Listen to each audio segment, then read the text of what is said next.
फिर question number 6 में दिया है if A is a square matrix of order 2 such that determinant of A is equal to 4 then determinant of 4 of adjoint A क्या होगा। तो आपसे पूछा है determinant of 4 into adjoint of A.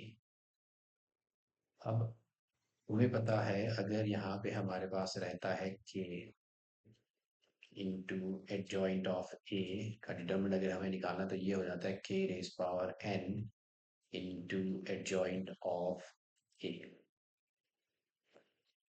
Determinant of adjoint of A. तो ये property हम use करेंगे यहाँ पे, this is K raise power N into determinant of adjoint of ए।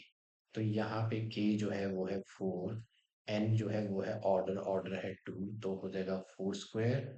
और इसको हम लिख लेंगे यहाँ पे determinant of adjoint of A. Determinant of adjoint of A को हम लिखते हैं ऐसे, so this is not the determinant of adjoint of A.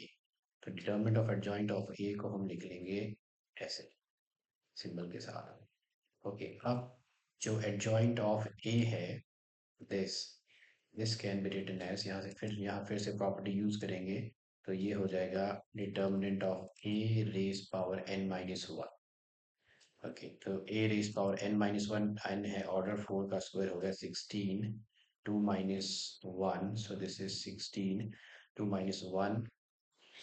Okay, now determinant of A हमें दिया है 4, तो डिटर्मिनेंट ऑफ ए की वैल्यू डाल देंगे इनटू 4, 2 माइनस 1 इज 1, ये हो गया 64।